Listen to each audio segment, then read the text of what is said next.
இந்தி எதிர்ப்பு போரில் ஈவேரா பித்தலாட்டம். ஈழத்து சிவானந்த அடிகளார் யாரு? நம்ம இந்தி எதிர்ப்பு போராட்டத்தை முதலில் முன்னெடுத்து நின்றது ஈழத்து சிவானந்த அடிகளார். இன்னைக்கு இருக்கிற திராவிட கட்சிகள் அனைத்துக்குமே பிதாமகன், அதாவது நமக்கு உண்மையிலேயே பெரியார் ஈழத்து சிவானந்த அடிகளார். அவரை அதே மாதிரி அவர் கூட சமகாலத்தில் தமிழர் நலன் சார்ந்து தமிழ் மொழிக்காக தமிழ்நாட்டில் போராடி மறைந்த நம்மளுடைய பெரியாரை எல்லாத்தையும் மறைச்சி இந்த ஈவே ராமசாமியை ஏன் பெரியார்னு நம்மக்கிட்ட கட்டமைச்சாங்க. நாம் கேட்குற கேள்வி அதுதான். 70-80 காலங்களில் இதே ஈவே ராமசாமியோடைய கொள்கைகள், கடவுள் மறுப்பு சிந்தனைகளை மேடைதோறும் ஏறி பேசியவர் என்னுடைய தந்தை. பிஆர்கேன்னு சொன்னால் அன்னைக்கு மும்பையில் எல்லாருக்குமே தெரியும். அவருடைய மகன் நான் இன்னைக்கு கேட்குறேன், பெரியார் யார்? ஈவே ராமசாமியா?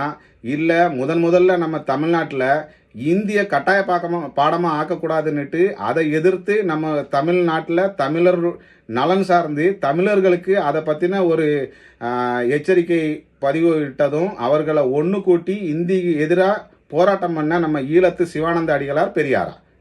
யார் பெரியார்? நீங்கள் சொல்லுங்கள். இன்னைக்கு நான் உங்ககிட்ட கேள்வி கேட்குறேன். என்னுடைய தம்பி, தங்கச்சி, என் மாப்பிள்ளை எல்லாரும் தாவேகா கட்சியில் உறுப்பினராக இருக்கிறாங்க.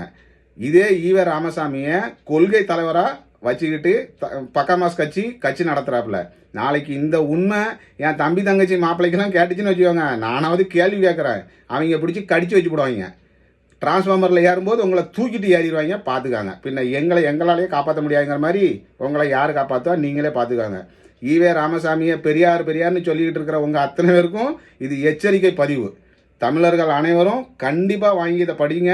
இன்றைக்கி இருக்கிற நம்ம தமிழ்நாட்டில் இந்த திராவிட கட்சிகளுடைய வரலாறு உங்களுக்கு சரியான முறையில் தெரிஞ்சுக்கோங்க. அதுக்கு பிறகு நாங்கள் ஏன் ஈவே ராமசாமியை பெரியார்னு சொல்லலைங்கிறத நீங்களே கருத்து பதிவிடுங்க.